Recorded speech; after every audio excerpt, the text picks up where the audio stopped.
Salut à tous, bienvenue dans cette nouvelle vidéo. On est à la veille du match de Ligue des Champions PSG Borussia Dortmund. Nono est avec nous, salut Nono.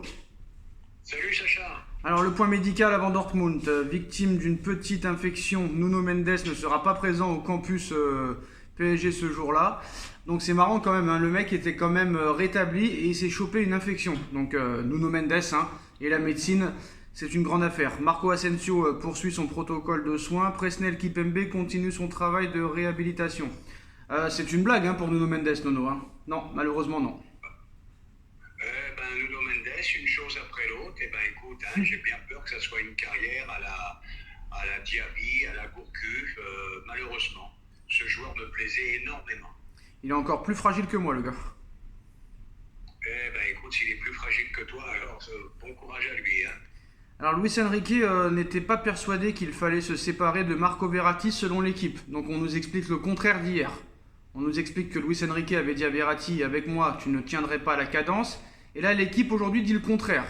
Donc voilà. Mais il s'est laissé convaincre pour des arguments financiers et parce qu'on lui a expliqué que l'Italien n'était pas un modèle en termes d'hygiène de vie et pouvait avoir une mauvaise influence sur ses nouveaux partenaires. Un point rédhibitoire pour l'Espagnol. Écoute, moi je suis pas surpris de cette info, parce que moi j'ai toujours entendu qu'Enrique le kiffait vraiment beaucoup, beaucoup. Donc il a dû ménager la chèvre et le chou. Il fait plaisir à la direction qui voulait s'en débarrasser. Et peut-être que lui, il aurait pu lui mettre la tête à l'endroit. Mais je le dis et je le répète, Marco Verratti, on en aurait bien eu besoin. Alors la chèvre et le chou, je ne sais pas. En tout cas, PSG Community, eux, ce sont bien des chèvres. Après avoir complètement foiré l'information sur Mbappé, ils foirent l'information sur Luis Campos. Ils avaient annoncé que Luis Campos allait quitter le Paris Saint-Germain. Mais le poste de Luis Campos n'est plus menacé à court terme, d'autant qu'il partage avec Nasser Al-Khelaifi le même regard sur l'évolution du projet, moins de stars, plus de joueurs collectifs qui s'identifient au club. Son credo, recruter des joueurs qui aiment le PSG, pas qui aiment Paris, et sa vie nocturne. Donc seulement 1 sur 3 pour Community qui va perdre beaucoup d'abonnés, je pense. Donc voilà. PSG Community, là, ils ont pris un gros coup sur la tête, deux mauvaises informations coup sur coup, surtout la paire Mbappé. Bon, de toute façon, c'est pas étonnant. On dirait que tous ces gens-là sont dans la direction du PSG, ils savent tout, machin. Bon, moi je dis qu'ils savent rien du tout, c'est pile ou face, et c'est mal tombé pour eux. Surtout qu'ils ont voulu faire du buzz alors que ce sont des gens qui n'ont aucune info comme les autres médias et qui font comme les autres, ils regardent à droite à gauche. Donc c'est la faute aussi à tout le monde et à nous les premiers de leur avoir donné autant d'importance aussi. On est d'accord là-dessus. Donc voilà. Bon maintenant, Ligue des Champions demain, ça commence. Bon, ton favori pour cette année, ça va être dur vu que c'est très très très très très ouvert. Il y a beaucoup de grands joueurs qui ne feront pas cette Ligue des Champions, comme Cristiano Ronaldo, comme Lionel Messi, comme Neymar, comme Kanté, comme Benzema et comme beaucoup d'autres. Ça va être une Ligue des Champions assez spéciale. Qui tu vois favori? Malgré tout, je pense qu'on va rester assez classique. City qui refait un démarrage extraordinaire. Voilà, victoire sur victoire. Donc, que dire de plus? J'ai vu le Real hier. Bon, le Real bousculé par, je ne me rappelle plus qui c'était, la Real Sociedad. Mais vraiment, ils pouvaient en prendre deux ou trois, mais ils ont un mental d'acier, cette équipe. Ils reviennent et ils finissent par gagner. Donc attention encore au Real. City, bon, c'est pas une nouveauté. Et après, c'est ouvert.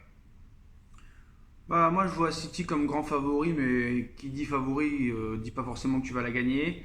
Je vois bien Arsenal faire quelque chose et je vois bien peut-être le Barça aussi s'engouffrer dans la brèche, qui a une nouvelle équipe et il y a un nouvel oxygène, donc je pense que ça peut aussi être très dangereux. Et le Real Madrid qui a toujours la chance européenne avec eux. Voilà, moi je vois ces quatre-là se détacher.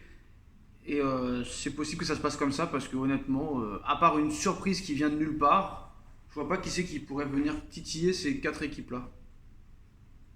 Je suis d'accord avec toi. Au niveau national et au niveau international, on s'aperçoit en ce début de saison que tout le monde peut battre tout le monde. Regarde en Ligue 1, Monaco qui n'arrive pas à Lorient, Marseille qui n'arrive pas à battre Toulouse chez lui, le PSG qui est battu contre Nice. Donc ça risque d'être une saison un peu bordélique. Et au niveau international, c'est pareil. Donc très difficile de donner un pronostic, hein. Il n'y a eu aucune victoire à domicile, si je ne me trompe pas, lors de cette cinquième journée de Ligue 1. Aucune victoire à domicile, je crois. Ah, bah, ça confirme ce que je dis. Ça confirme ce que je dis. Il n'y a pas d'équipe au-dessus, il n'y a pas de marge. Et ça signifie encore une nouvelle fois, et je le dis parce que hier on a assisté à 2 purges consécutives à Lyon et à Marseille. Et ben, le niveau de la Ligue 1, et ben, écoute, hein, de pire en pire, hein.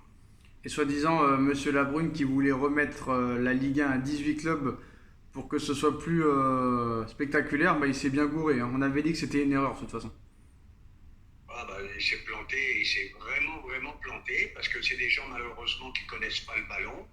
Ça fait des années qu'on en parle. Le niveau de la Ligue 1 n'arrête pas de baisser. De baisser, oui, les quelques bons joueurs, ils s'en vont.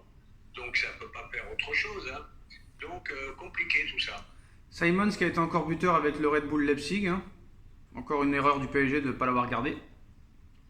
Ah ben il est en train d'exploser, encore un truc que je comprends pas. Voilà, tu gardes pas Simons. Alors là, faudra m'expliquer aussi. Faudra m'expliquer. Il y a des choses qui sont quand même incompréhensibles. Et la victoire de la Roma 7-0 hier. Paolo Dybala qui a fait un très gros match, qui était disponible à 12 millions d'euros cet été. Bon bah voilà. Ah bah celui-là aussi nous aurait fait beaucoup de bien avec ses traits de génie, avec cette facilité à faire des Lui, passes lui c'est un extraordinaires. créateur, Nono, tu vois, lui c'est un créateur, Paolo Dybala, qui nous aurait fait du bien. Ah bah on est d'accord là-dessus. Très très grand joueur. Bon lui aussi malheureusement un petit peu fragile, mais un talent extraordinaire. Donc à l'arrivée, t'as vraiment pas de créateur, hein, parce que Dembélé c'est jeu court tête baissée, Colomwani c'est pas un créateur, Mbappé c'est pas un créateur, Barcola je pense pas non plus, Ramos encore moins.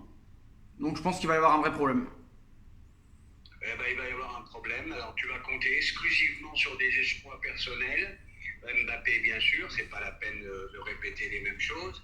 Et Mbappé, et en espérant que Dembélé en plante quelques-uns quand même, Barcola aussi, Ramos, j'espère un réveil malgré tout. Compliqué, hein, sans créateur, hein. Les ballons, faut qu'ils arrivent, hein. C'est sûr, hein. Donc voilà, moi je suis assez inquiet. C'est vrai que ce manque de créateurs offensivement et au milieu de terrain, ça risque d'être compliqué. Et tu vois le Real hier qui te sort un joueur, Fran Garcia, qui est double passeur décisif, qui est connu ni d'Adam ni d'Ève. Ça, on n'arrive pas à le faire au PSG, de te sortir un joueur comme ça, qui va te sortir 2 passes décisives qu'on connaît ni d'Adam ni d'Ève. Ça, c'est les talents, ça. Ah, bah, je sais pas d'où il sort, je sais pas d'où il sort, mais ça veut dire quoi? Ça veut dire que c'est des clubs qui travaillent beaucoup mieux que le PSG. Et voilà, je te dis, sans aller chercher Dybala, eh ben, tu avais Simons, hein. Simons qui a une belle qualité de passe, qui court beaucoup en plus, et pour moi, il avait sa place au milieu de terrain. Bon, ben voilà, c'est comme ça. Qu'est-ce que tu veux que je te dise, hein? Et ben voilà les postos, c'est la fin de cette vidéo. Dites-nous en commentaire ce que vous en pensez. On like, on partage, on commente, on s'abonne et on se retrouve très vite pour une nouvelle vidéo. Merci Nono, merci à tous. Tchuss.